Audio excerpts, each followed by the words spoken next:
There we go. There we go. Hola, Kami. Hey, Gary. All right, so we're gonna kind of after that, Cami, you missed out on the a little bit of a review game here, but it's nothing super important. We'll do it again during the vlog period. So we're gonna kind of work our way through the study guide here, and we'll start with Egypt. And hopefully this will come through in the video. Nice big letters. So Egypt is, of course, dominated by the which river? Nile River. So Nile River. So the Nile River. And what stands out about the Nile River? There are a few things that we need to be aware of. Yeah, Rachel. It flows south to north. Okay. So now flows south to north. Why is that important, though? Why is that important? Oh, because I think one of 3 or something that do that in the whole world. So what benefits does it bring to Egyptian society? Yeah, It's Cameron. easier for transportation.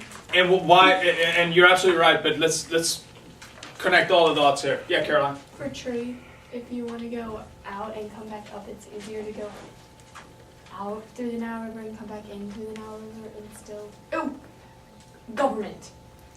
Isn't it easier to control? It is easier to control. Yeah, Emma. Isn't it something like because you have the current going one way, it's easier, and then the wind's going the other way, so that it's easy to travel both ways. So you can travel both ways, right? Normally, if the current was the way it would be in a normal fashion, it would go from north to south, and you would have a really hard time traveling from south to north. But now, because the current drives you from south to north, you'll have a relatively easy time going both ways. Yes. The other thing is that their flooding was like a calendar on a calendar, so they were able to plan when to plant crops and stuff. That's good. So it's good for trade. We also had regular flooding.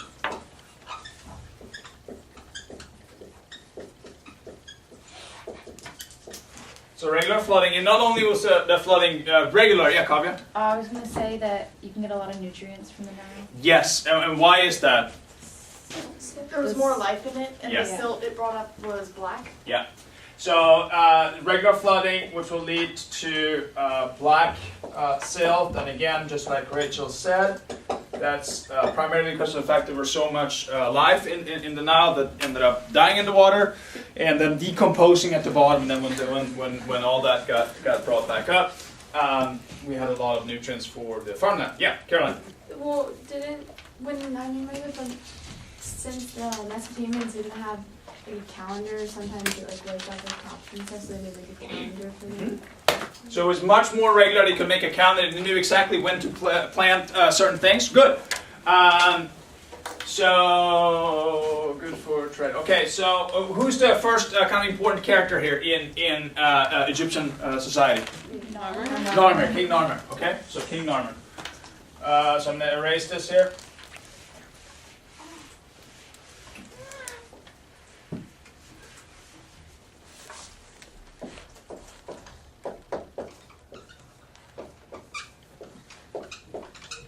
Somebody give us a time frame for King Narmer, roughly? 3100. Yeah, 3100.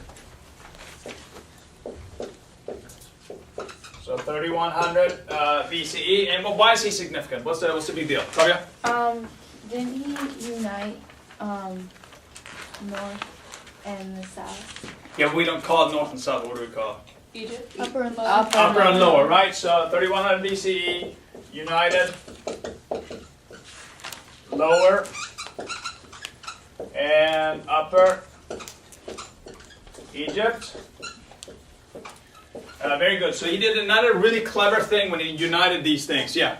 Didn't he settle a capital? Yeah, and where was that? In the middle. Yeah, it was right in the middle, right? So united Upper and Lower Egypt, and he, just like Cameron said, created a capital, which is Memphis, and it was located centrally. And of course, why is that so clever? so that he could go to both parts of the kingdom? Easy access to both. Yeah, easy access, but especially, well, since you just unified it, why is it so significant? Because if you put it in one place, the other place is gonna get mad because they think the other place is more important. True. And what else? You can break up fights if they. Yeah, so you're kind of right in the middle of things, so you can break up fights, right? That's good, that's good. All right, so what's the last thing you need to know about King Narmer? Yeah, is it? He established the first dynasty. Very good. So this is the first.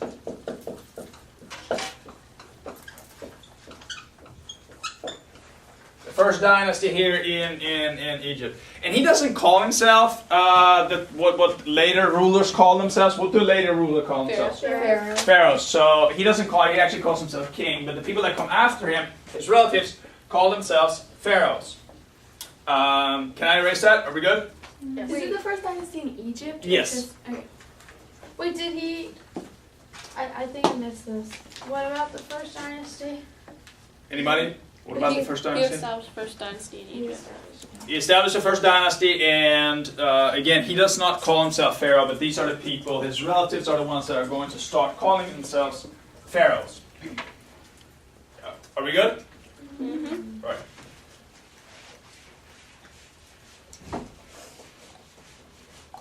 How do you spell Pharaoh? So we'll put that up here on the board right now. So Pharaoh. I just spelled it out. So the Pharaoh is the political ruler. What else does the Pharaoh rule? Theocracy. Yeah, so he's a theocracy, so he rules what? Religion. Yeah. Religion. And what else?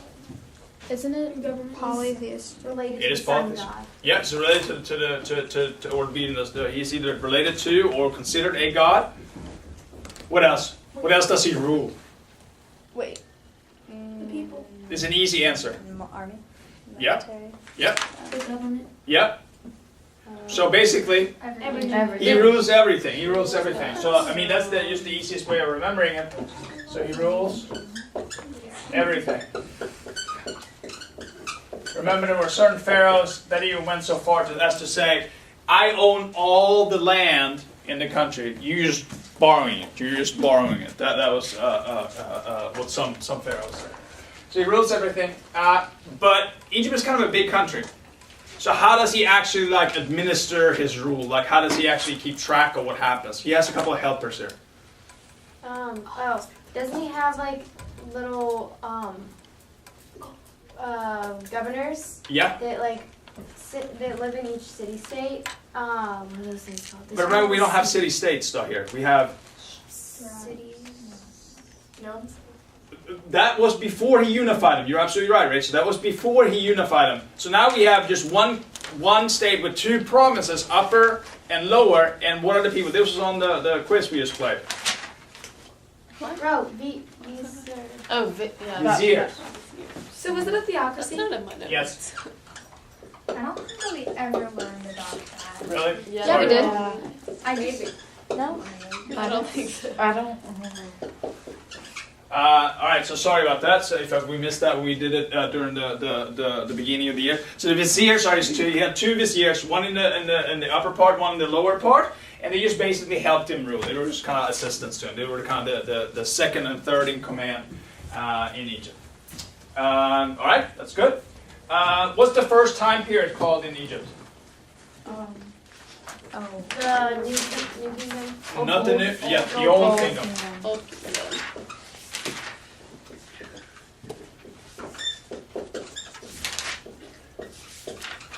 So the old kingdom. Can somebody give me a time frame for the old kingdom? Rachel?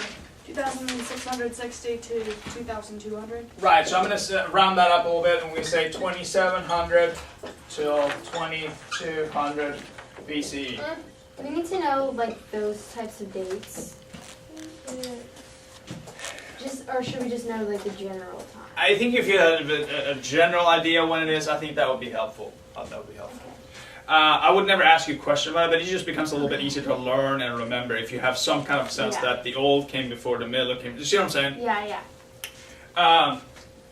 Give me some characteristics of the old kingdom. What are some of the things going on during the old kingdom? Yes, Kavya. There are many bad rulers. Alright, so we have very, in what sense were they bad? In what sense were they bad? Paul? I have that, and here's the one. Oh, because they were building pyramids and they were really cruel, and there were many revolts and outside attacks.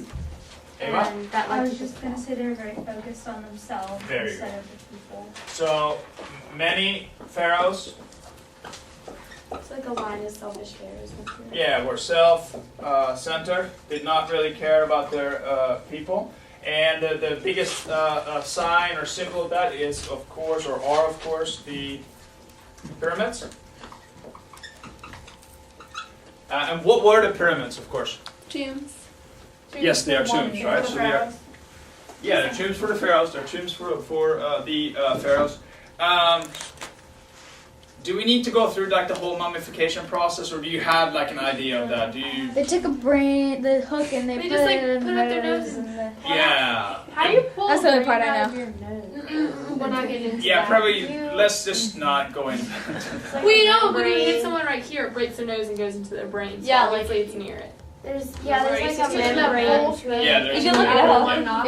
You jab it really hard and scoop. Oh. Ew, That's crazy. I'm gonna watch a video of that. No! That's a terrible idea. That is not a good idea. That's a great idea. I think you can read about it. I watched a dog. We're not getting tumor removed. I think I can handle brain. I think you can too. Alright, so pyramids are tombs though, right? So why do we mummify people? That's the kind of the biggest thing. Why? To keep. Oh, for the afterlife. Yeah, So the Ka can find its body. so the Ka, because the Ka has to do what after you It die? has to It's find find its way the back. path. And Find it has to the recognize path. like the face. It has to be able to recognize. Because someone Yeah. has to like judge them, so they judge That's them right. to a feather. That's right. So they have to go through all these like different tests, and if they pass all the tests, they come back, and then it's got to be able to recognize your body, which is why they preserve it through mummification. Good. All right. So what is eventually going to happen here, though, with the Old Kingdom when we have this string of really bad, mean, selfish, cruel pharaohs? The people are gonna revolt, and then it's going to fall. Very good. So we have a revolt that leads to the fall of the, and OK stands for Old Kingdom. Fall of the Old Kingdom here. So, and that is in when? 2200. I mean, 2200 BC. So the Old Kingdom falls. What's it replaced by? The new king. The first illness. Right, so first we have the first illness, and I'll put that on the board in a second here. Or can I erase what's on the board here?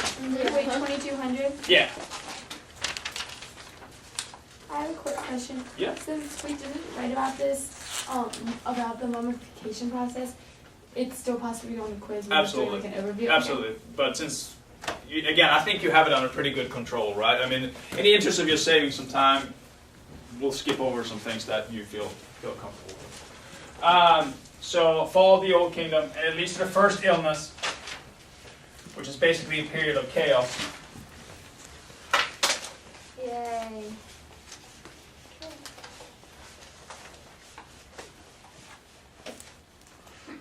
And then the first illness is replaced by what? The Middle Kingdom. Middle Kingdom. The Middle Kingdom. And then there's the second illness after the Middle Kingdom, right? Yeah, What was the first illness? A period of chaos? right, period of chaos. And then the Middle Kingdom shows up from 2050 to 1650 BC. Oh, we're not doing the first illness. As long as you know that it's a chaotic period, that's really all that you need to be aware of. What were the time periods of the first illness? So 2200 to 2050 BC. All right, so moving on to the Middle Kingdom. How would you characterize that, Eva? The rulers get better. And what do you mean by better? Like, how would you Like, define better? They were less self-centered and did more things for the people. Such as? Lower taxes. Lower Yeah. taxes and Gave gave land land. grants. Yeah. Provided jobs. Didn't they make like a mistake and then they would like lower taxes and then, or was that in the Chinese one. That's China, that's right? Chinese, Yeah. So lower taxes. What was the other thing that they spent a lot of money on that really helped out? Public works. Good job, Emma. Can you give us a couple examples of public works Working on roads. Yeah. And such. and such? Good. What are land grants? What are land grants? Giving people land? That's exactly what it is. That's good. So that's the land grant. So lower taxes, public works, very good. So the Middle Kingdom is running along really, really smoothly. Things are going really, really well. But what happens? They're attacked. They're attacked by the Hyksos. The Hyksos, yes. And just like Tania said, they were attacked by the Hyksos. And Tania, or anybody else, I don't want to put you on the spot, Tania, do you know why the Hyksos was so successful? Oh, they had chariots. Very good. Attacked by the Hyksos, who had chariots. So the Egyptians basically lose very, very quickly. They get kind of just smashed to pieces. So that means the end of the Middle Kingdom.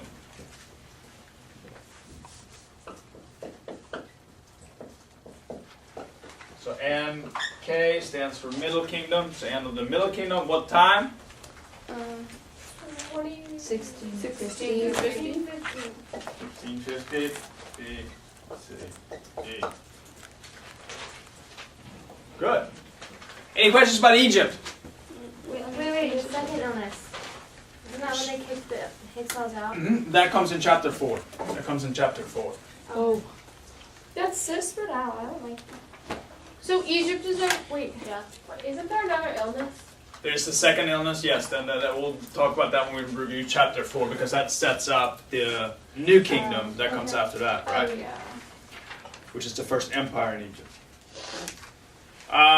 Questions? Are we good? Yes. Can we turn over to the next civilization, which is further east? Which civilization is that? Before China? India. India, which is, it's actually not called India. What's it called? Indus River Valley. Yes, it's called the Indus River Valley. Skipping around.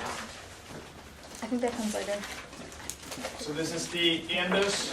Is this chapter 2 still? Still chapter 2. Chapter 2 is really long. Is this the longest chapter? I think 6 is the longest, followed by 5 and then 2. So Indus River Valley, give us a time frame for Indus River Valley. 3,000. Until? 1,800. Right, so 3,000. I'm going to round up there a little bit on to 2,000 BC. Just make it nice and even. And there are some things that stand up at Indus River Valley civilization. First of all, where is it? India. And so we have this that was on the Kahoot thing. What geographical feature or atmospherical feature that plays a huge role here? Monsoon. The monsoon. And again, why is the monsoon so significant? Because they Had summer rain and winter drought. It helps with the farming, and why is it so significant here? What does that tell you? If it's so significant for farming, what does that tell you about the quality of the land? Say it again? Very rich soil. It's not very wet. It's not very good, so without the rain, Without the rain, it's Without the rain. The drought ruined crops and the floods would destroy the villages. that is true, but the monsoon brings rain. And because of the fact that most of India is a what? desert. Not quite. It's a plateau, which a very dry. Good job, Liz. It's a dry plateau. So because of that, the monsoon is really, really important to bring some moisture into this plateau, which helps farming.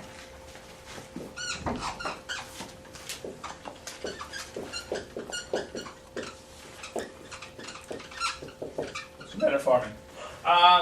So we have the establishment of the Indus River Valley civilization, and it's centered on 2 cities. What are the name of these 2 cities? Harappa and Mohenjo-daro. Harappa and Mohenjo-daro. Very good.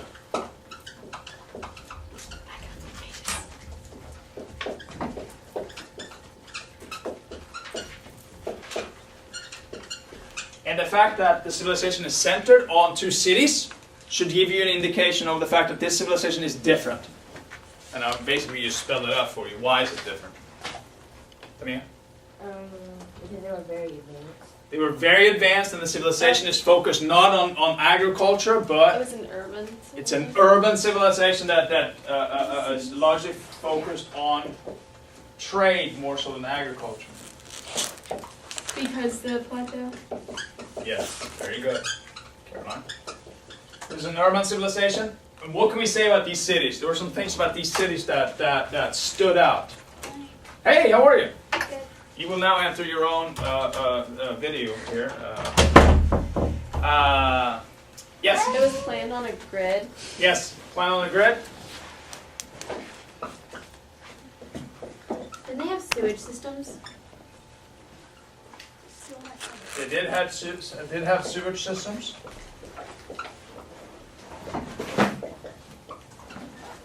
All right, Kimmy, so I'm going to turn this off since Okay. you're here. Is that all right? Yeah. Yes, sir.